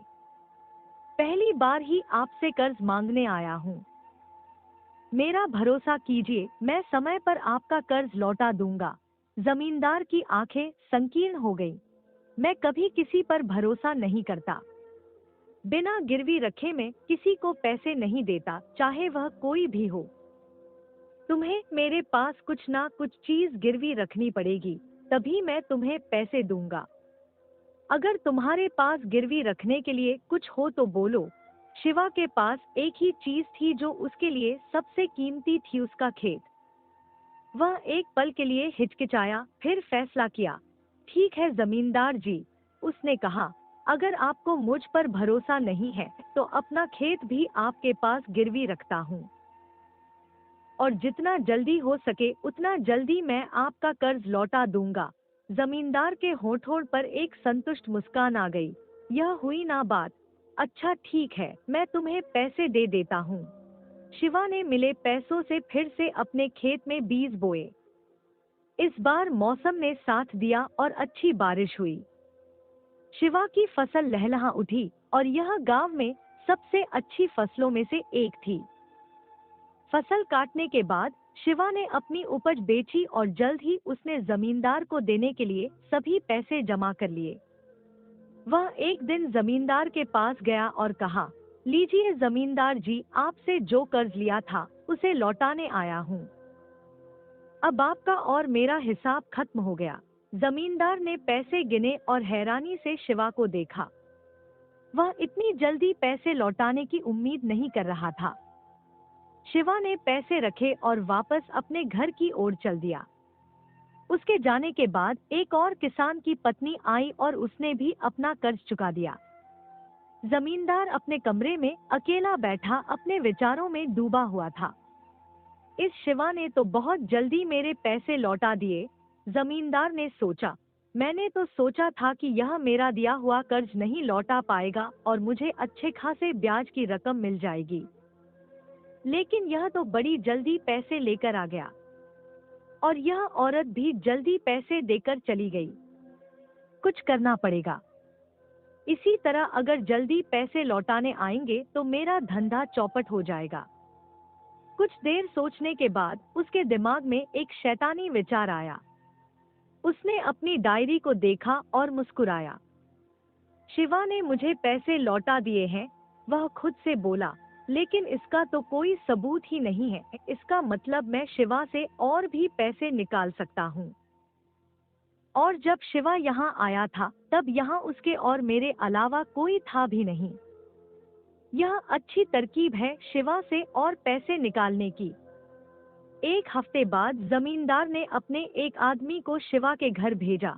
शिवा, आदमी ने दरवाजे पर दस्तक देते हुए कहा, हमें जमींदार जी ने भेजा है। बहुत दिन हो गए, तुम जमींदार जी के पैसे कब लौटा रहे हो? शिवा ने आश्चर्य से उस आदमी को देखा। कौन से पैसे? मैंने तो कब के लौटा दिए। मैंने सिर्फ एक बार ही आपसे कर्ज लिया था और उसे समय पर चुका भी दिया है। आदमी ने शिवा को धमकाते हुए कहा, झूठ मत बोलो शिवा, तुमने कोई पैसे नहीं लौटाए। तुम जमींदार से पैसे लेकर गए थे और दोबारा आए ही नहीं। नाटक मत करो, चुपचाप जमींदार जी के पैसे लौटा दो, वरना हमसे बुरा कोई नहीं होगा। शिवा का खून खौल उठा। यह क्या नाटक है? नाटक मैं नहीं, तुम कर रहे हो। मैंने जमींदार जी के सारे पैसे लौटा दिए हैं। किस बात के पैसे? आदमी ने शिवा का कॉलर पकड़ लिया। तू ऐसे नहीं मानेगा। चल जमींदार जी के पास, उन्होंने तुम्हें बुलाया है। जमींदार के घर पहुंचकर शिवा ने सीधे पूछा, जमींदार जी, मैंने आपके सारे पैसे समय पर लौटा दिए थे, फिर आपके आदमी मेरे घर क्यों आए थे? जमींदार ने अपनी कुर्सी पर बैठे बैठे शिवा को घूरा। कौन से पैसे? कब लौटाए हैं शिवा? झूठ क्यों बोल रहे हो? तुमने पैसे अभी तक नहीं लौटाए हैं। यह नाटक बंद करो और सीधी तरह से मेरे पैसे लौटा दो, वरना मुझे और भी तरीके आते हैं पैसे निकलवाने के। सोच लो। शिवा की आंखों में आग थी। जमींदार, झूठ मैं नहीं, तुम बोल रहे हो। तुम्हें अच्छी तरह पता है कि मैंने तुम्हारे सारे पैसे चुका दिए हैं, फिर भी तुम मुझ पर झूठा आरोप लगा रहे हो। जमींदार ने ठहाका लगाया। अच्छा, तो तुम्हारे पास कोई सबूत है कि तुमने मेरे सारे पैसे लौटा दिए हैं? शिवा का चेहरा पीला पड़ गया। उसके पास तो कोई सबूत नहीं था। उसने इतनी जल्दी में पैसे लौटाए थे कि रसीद लेना भी भूल गया था। यह मैंने क्या कर दिया? शिवा ने सोचा, मेरे पास तो कोई लिखित सबूत भी नहीं है। मुझे इस बात का सबूत रखना चाहिए था। मेरे पास कोई सबूत नहीं है, शिवा ने धीरे से कहा, लेकिन फिर उसकी आवाज में गुस्सा आ गया। अब समझ में आया कि तुम इसी बात का फायदा उठा रहे हो, इसलिए जानबूझकर तुमने मुझे कोई सबूत नहीं दिया। मैंने भरोसा किया था, क्योंकि मैंने आज तक कभी किसी से कर्ज नहीं लिया, इसलिए मैंने तुमसे कोई सबूत भी नहीं मांगा। तुम मेरी मजबूरी का फायदा उठा रहे हो और यह सरासर गलत है। जमींदार ने अपनी कुर्सी से उठते हुए कहा, अगर तुम्हारे पास कोई सबूत है तो जाओ सबूत लेकर आओ। अगर सबूत ना मिले तो तुम्हें मेरे पैसे लौटाने होंगे। शिवा ने अपने हाथ मुट्ठी में बांध लिए। जमींदार तो ऐसे नहीं मानेगा। मैं अभी सरपंच से जाकर मिलता हूँ। तेरा फैसला पंचायत में ही होगा। गांव की पंचायत एक पुराने पीपल के पेड़ के नीचे लगी। सरपंच, जो गांव के सबसे बुजुर्ग और सम्मानित व्यक्ति थे, एक चबूतरे पर बैठे थे। उनके दोनों ओर पंचायत के अन्य सदस्य थे। शिवा और जमींदार दोनों पंचायत के सामने खड़े थे। चारों ओर गांव के लोग जमा थे, इस विवाद के अंत को देखने के लिए उत्सुक। सरपंच जी, जमींदार ने शुरुआत की, शिवा ने मुझसे कर्ज लिया था और उसने अभी तक नहीं लौटाया है। मैंने जरूरत के समय इसकी मदद की, लेकिन यह धोखेबाज निकला। इसने मेरा कर्ज लौटाने से साफ साफ मना कर दिया। इसे कहिए कि मेरा कर्ज लौटा दे। मेरी डायरी में तारीख सहित लिखा है कि शिवा ने मुझसे कर्ज लिया था। सरपंच ने शिवा की ओर देखा। क्यों भाई शिवा, यह जमींदार क्या बोल रहा है? तुमने इसके पैसे नहीं लौटाए? शिवा ने आगे बढ़कर कहा, सरपंच जी, जमींदार साफ साफ झूठ बोल रहा है। मैंने तो कब का उसके पैसे लौटा दिए, लेकिन अब वह मुझसे जबरदस्ती और पैसे ऐंठना चाहता है। सरपंच ने अपनी दाढ़ी सहलाते हुए पूछा, लेकिन यह साबित कैसे होगा कि जमींदार के पैसे लौटा चुके हो? तुम्हारे पास कोई सबूत होगा ना? जमींदार ने तुम्हें लिखित में दिया होगा कि तुमने पैसे लौटा दिए। शिवा ने अपना सिर झुकाया। नहीं सरपंच जी, सबूत नहीं लिया। वह इसी बात का फायदा उठा रहा है। मुझ पर भरोसा कीजिए सरपंच जी, मैं झूठ नहीं बोल रहा। मैंने जमींदार के सारे पैसे लौटा दिए हैं और अब मेरे पास पैसे नहीं हैं। जमींदार ने फिर से हस्तक्षेप किया। देखा सरपंच जी, आपने इसके पास कोई सबूत नहीं है, लेकिन मेरे पास सबूत है कि शिवा पैसे लेकर गया था। अब आप ही फैसला कीजिए सरपंच जी कि कौन झूठ बोल रहा है और कौन सच। सरपंच ने अपने हाथों को आपस में रगड़ते हुए कहा, भाई, बिना सबूत के तो हम कोई फैसला नहीं सुना सकते। शिवा, हम तुम्हें एक मौका देते हैं। तुम्हें कल तक कोई सबूत लाना पड़ेगा, वरना हमें फैसला जमींदार के पक्ष में सुनाना पड़ेगा। गलती तुम्हारी है कि तुमने कोई सबूत नहीं लिया। हम सिर्फ तुम्हारे कहने पर फैसला नहीं सुना सकते। तुम्हें कोई ना कोई सबूत जरूर लाना पड़ेगा, जिससे यह साबित हो सके कि तुमने जमींदार के पैसे लौटा दिए हैं। अगर सबूत नहीं है तो कोई गवाह ही लेकर आओ। शिवा गांव की गलियों से होकर अपने घर की ओर लौटा। उसके कदम भारी थे और दिल में एक अजीब सी उदासी थी। मेरे पास ना तो कोई सबूत है और ना ही कोई गवाह, उसने सोचा। मैं किसे लेकर आऊं? जब मैं जमींदार को पैसे लौटा रहा था तब वहां कोई नहीं था। अब मैं क्या करूं? जमींदार ने तो मुझे बुरी तरह फंसा दिया है। शिवा घर पहुंचा और चुपचाप एक कोने में बैठ गया। शांति उसके पास आई और बैठ गई। क्या हुआ? उसने पूछा। क्या पंचायत में कोई फैसला नहीं हुआ? शिवा ने उसे सारी बात बताई। अब मेरे पास ना तो कोई सबूत है और ना ही कोई गवाह। कल अगर मैं कुछ नहीं ले गया तो फैसला जमींदार के पक्ष में हो जाएगा और मुझे दोबारा पैसे देने पड़ेंगे जो मेरे पास नहीं है। शांति ने शिवा का हाथ अपने हाथों में लिया। उसकी आंखों में अद्भुत आत्मविश्वास था। भगवान है ना, उसने धीरे से कहा, सब ठीक कर देंगे। क्या भगवान भगवान लगा रखा है शांति? शिवा गुस्से में चिल्लाया। एक तो मैं इतनी मुसीबत में हूँ, कुछ समझ नहीं आ रहा कि क्या करूँ, कहाँ से सबूत लाऊं। मुझे क्या पता था कि जमींदार इतना बेईमान निकलेगा। मैं तो उसके पास जाना ही नहीं चाहता था, लेकिन तुम्हारे कहने पर ही उसके पास कर्ज लेने गया। अब जब पैसे लौटा आए तो वहाँ कोई था ही नहीं, तो गवाह कहाँ से लाऊं? शांति ने अपने पति का हाथ अपने हाथों में लिया और उसकी आंखों में देखा। आप सब कुछ भगवान के ऊपर छोड़ दीजिए, उसने कहा। उसकी आवाज में एक अटूट विश्वास था। मेरी बात मानिए, एक बार भगवान से सहायता मांगिए। भगवान खुद आपकी सहायता करने आएंगे। जब हमें कुछ समझ नहीं आ रहा हो तो हमें सब कुछ ईश्वर के ऊपर छोड़ देना चाहिए। आप सिर्फ एक बार ईश्वर पर भरोसा करके देखिए, सच्चे मन से उन्हें पुकारें, वे जरूर आकर आपकी सहायता करेंगे। उसने शिवा के हाथ को अपने हाथों में और मजबूती से पकड़ा। अब हमें वही बचा सकते हैं और कोई नहीं। भले ही वहाँ कोई गवाह नहीं था, लेकिन ईश्वर जानते हैं कि सच क्या है। किसी ने देखा हो या ना देखा हो, लेकिन ईश्वर ने देखा है कि आपने जमींदार को सारे पैसे लौटा दिए हैं। शिवा ने अपना हाथ छुड़ाते हुए कहा, यह क्या बोल रही हो शांति? तुम्हारे ईश्वर तो नहीं आएंगे गवाही देने। शांति ने शिवा का हाथ फिर से पकड़ लिया। आप एक बार उन्हें पुकार कर तो देखिए। एक बार दिल से उन्हें बुलाइए, वह आपकी सहायता जरूर करेंगे। अगर इस बार ईश्वर ने आपका साथ नहीं दिया तो फिर आपको कभी भी ईश्वर को मानने की जरूरत नहीं। मेरे कहने पर सिर्फ एक बार ईश्वर पर भरोसा करके देखिए। शिवा ने शांति की आंखों में देखा। उसमें एक अद्भुत शांति और विश्वास था जो उसे भी स्पर्श कर गया। अच्छा ठीक है शांति, उसने आखिरकार कहा, मैं एक मौका देता हूँ। मैं कल पंचायत में ईश्वर का ही नाम लूंगा। देखता हूँ क्या सचमुच ईश्वर मुझे बचाने आते हैं या नहीं।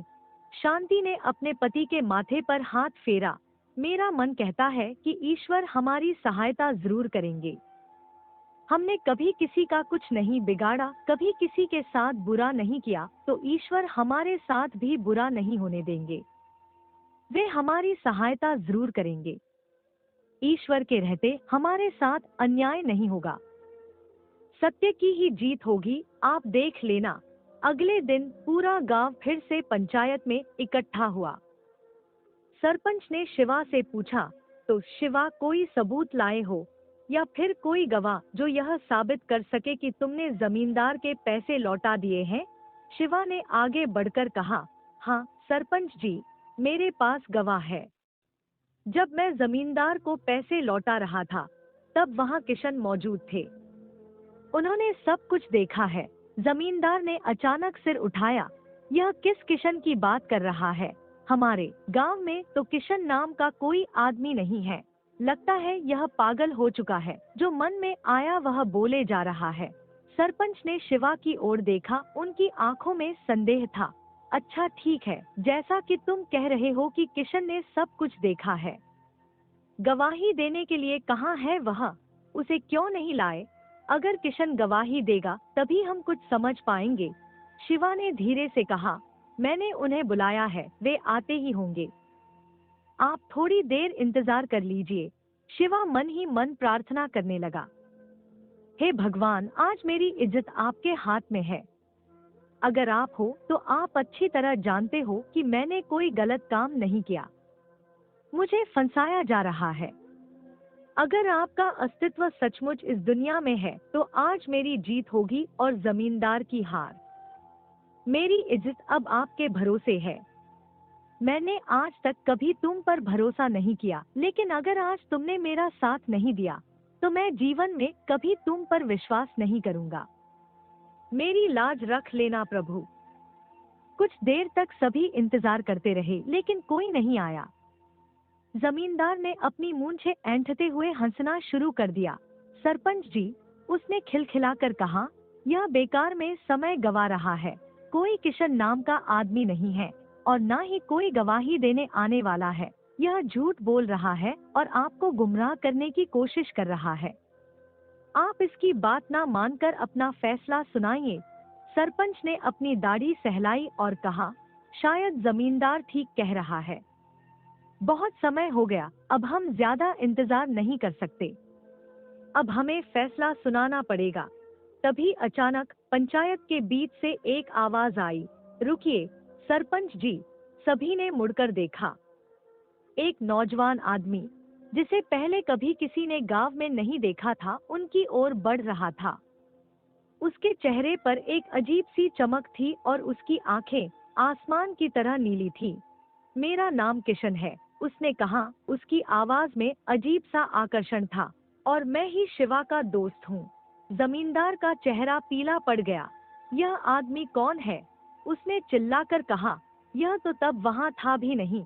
इसको तो पहले कभी मैंने देखा भी नहीं। जरूर इन्होंने कोई चाल चली है, लेकिन कोई बात नहीं, इसके पास सबूत है ही नहीं। सब तो मेरे पास है। शिवा उस आदमी को देखकर हैरान रह गया। उसकी आंखें भर आईं और वह सोचने लगा, यह कैसे हो सकता है? साक्षात भगवान मेरी मदद करने आए हैं। मुझे अपनी आंखों पर भरोसा नहीं हो रहा। क्या मैं जो देख रहा हूँ वह सच है? किशन ने सरपंच की ओर देखा और विनम्रता से बोला, मेरा दोस्त बिल्कुल सही कह रहा है। उसने जमींदार के सारे पैसे लौटा दिए हैं, लेकिन जमींदार झूठ बोल रहा है। जमींदार ने अपना हाथ हवा में लहराते हुए कहा, सरपंच जी, यह आदमी झूठ बोल रहा है। यह उस वक्त वहाँ नहीं था। पता नहीं शिवा किसको पकड़ कर ले आया है। झूठी गवाही दे रहा है। क्या इसके पास कोई सबूत है कि वह उस दिन, उस समय वहाँ मौजूद था? किशन शांति से मुस्कुराया। हाँ जमींदार, उसने कहा, मेरे पास सबूत है कि मैं उस वक्त वहीं पर था और शिवा ने तुम्हारे सारे पैसे लौटा दिए हैं। उसने सरपंच की ओर मुड़कर कहा, सरपंच जी, जमींदार जी के घर किसी आदमी को भेजकर उसकी डायरी मंगवाइए। उसमें 40 नंबर के पन्ने पर तारीख सहित साफ साफ लिखा है कि शिवा ने उसका सारा कर्ज चुका दिया है। खुद जमींदार ने वह लिखकर अपने हस्ताक्षर भी किए हैं, लेकिन जानबूझकर उसने शिवा को कोई सबूत नहीं दिया ताकि वह उससे दुगना पैसा वसूल सके। यह जमींदार की चाल है। जमींदार की आंखें फटी की फटी रह गईं। उसके होंठ कांपने लगे। सरपंच जी, वह हकलाते हुए बोला, यह आदमी झूठ बोल रहा है। यह मेरी कोई चाल नहीं, बल्कि शिवा की चाल है। यह दोनों मिलकर मुझे झूठा साबित करना चाहते हैं। मेरे घर से डायरी मंगवा लीजिए, उसमें ऐसा कुछ नहीं लिखा है। सरपंच ने तुरंत एक आदमी को जमींदार के घर भेजा डायरी लाने के लिए। जमींदार अपने आप से फुसफुसाया, यह बेवकूफ नहीं जानता कि डायरी पर तो कुछ भी नहीं लिखा है। जब मैंने कुछ लिखा ही नहीं तो डायरी पर आएगा कैसे? अभी हर आदमी और शिवा झूठे साबित हो जाएंगे। मेरी जीत तो पक्की है। मुझे शिवा से दुगने पैसे मिल जाएंगे और ऊपर से शिवा की पूरे गांव में बदनामी होगी। कुछ देर बाद वह आदमी जमींदार की डायरी लेकर आया। सरपंच ने डायरी खोली और 40वें पन्ने पर देखा। उनकी आंखें फैल गईं और चेहरे पर गुस्से की लकीरें उभर आईं। यह क्या है जमींदार? सरपंच ने डायरी को उठाकर दिखाते हुए कहा, साफ साफ लिखा है कि शिवा ने तुम्हारा सारा कर्ज चुका दिया है। फिर भी तुम झूठ क्यों बोल रहे हो? और इसमें तुम्हारे हस्ताक्षर भी हैं। जमींदार पर जैसे बिजली गिर पड़ी। उसके पैरों तले जमीन खिसक गई। वह हक्का बक्का रह गया और कांपते हुए बोला, यह कैसे हो सकता है सरपंच जी? जब मैंने कुछ लिखा ही नहीं तो डायरी में कैसे आ सकता है? सरपंच ने जमींदार को घूरते हुए कहा, देखो जमींदार, यह तुम्हारा ही लिखावट है। तुम्हें शर्म नहीं आती ऐसा काम करते हुए? तुमने बेचारे शिवा को फंसाने की कोशिश की और उससे दुगना वसूलने की योजना बनाई। सजा शिवा को नहीं, तुम्हें मिलनी चाहिए। कुछ शर्म करो जमींदार। लोग मजबूरी में तुम्हारे पास आते हैं और ब्याज पर पैसे लेते हैं और तुम उनकी मजबूरी का ऐसा फायदा उठाते हो। तुम्हें शर्म आनी चाहिए। हम आज ही तुम्हारी जमींदारी तुमसे छीन लेते हैं। अब जाओ यहाँ से। जमींदार अपमानित और भयभीत भीड़ के बीच से होकर भाग गया। शिवा इस अद्भुत घटना को देखकर स्तब्ध रह गया। उसे अपनी आंखों पर विश्वास नहीं हो रहा था। यह कैसे संभव है? उसने सोचा, जमींदार की डायरी में कुछ भी नहीं लिखा था, फिर अचानक उसमें उसकी लिखावट कैसे आ गई? भगवान की लीला अपरंपार है। भगवान जो चाहे कर सकते हैं। जब उनके भक्त को उनकी जरूरत पड़ती है तो वे स्वयं आते हैं। उसने किशन को धन्यवाद देने के लिए मुड़ा, लेकिन किशन अचानक गायब हो गया था। शिवा ने चारों ओर देखा, लेकिन वह कहीं नहीं था। वह भीड़ के बीच से गुजरकर बाहर आया और फिर से चारों ओर देखा, लेकिन किशन कहीं दिखाई नहीं दिया। जब शिवा घर पहुंचा तो शांति दरवाजे पर उसका इंतजार कर रही थी। उसके चेहरे पर चिंता थी, लेकिन जैसे ही उसने शिवा के चेहरे पर मुस्कान देखी, उसकी आंखें चमक उठीं। क्या हुआ? उसने पूछा। सब ठीक रहा। शिवा ने उसे अपनी बाहों में ले लिया। तुम सच कहती थी शांति। उसकी आवाज भावुक थी। मैं ईश्वर को पहचान नहीं पाया। उस दिन जो हमारे घर आए थे वे भी ईश्वर थे, और आज जिन्होंने मेरी सहायता की वे भी ईश्वर थे। वे मेरी सहायता करके चले गए, लेकिन आज उनकी वजह से ही सच की जीत हो पाई है, वरना मेरे पास तो कोई सबूत भी नहीं था। शांति के चेहरे पर एक शांत मुस्कान थी। उसने अपने पति का हाथ थामा और उसे घर के अंदर ले गई। ईश्वर ने ऐसा चमत्कार किया। शिवा ने आगे बताया कि जमींदार को उसके कर्म की सजा मिल गई। सारे गांव वालों के सामने ने भगवान ने मेरी इज्जत रख ली। उस दिन के बाद शिवा का भाग्य बदल गया। उसके खेतों में गांव की सबसे अच्छी फसल होने लगी। हर साल उसकी फसल पहले से ज्यादा अच्छी होती गई। धीरे धीरे वह गांव का सबसे संपन्न किसान बन गया। लेकिन इस सफलता ने उसे कभी अहंकारी नहीं बनाया। वह अपनी सफलता का श्रेय हमेशा ईश्वर को देता और गरीबों की मदद करता। हर दिन सुबह वह शांति के साथ मंदिर जाता और प्रार्थना करता। और जब भी कोई गरीब या मुसीबत में फंसा हुआ व्यक्ति उनके द्वार पर आता, शिवा उसे कभी खाली हाथ नहीं लौटाता, क्योंकि अब वह जानता था कि हर मुसाफिर में, हर भिखारी में, हर प्रार्थना में ईश्वर का वास होता है। गांव के लोग अक्सर कहते, शिवा को भगवान का वरदान है, और शिवा मुस्कुराकर कहता, नहीं, भगवान का वरदान तो शांति है, जिसने मुझे ईश्वर पर विश्वास करना सिखाया। और इस तरह शिवा और शांति की कहानी गांव-गांव में प्रसिद्ध हो गई, एक ऐसी कहानी जो बताती है कि सच्चा विश्वास और ईमानदारी हमेशा जीतती है, और जब सारे रास्ते बंद हो जाते हैं, तब भी ईश्वर अपने भक्तों की रक्षा करने आते हैं। दोस्तों, अगर आपको वीडियो अच्छी लगी हो, तो जाने से पहले प्लीज इस वीडियो को लाइक और चैनल को सब्सक्राइब करते हुए जाइए, और हाँ, कमेंट में लिखकर जरूर बताएं कि आपको वीडियो कैसी लगी। धन्यवाद। हंसते रहिए, मुस्कुराते रहिए, लाइफ में मोटिवेटेड रहिए।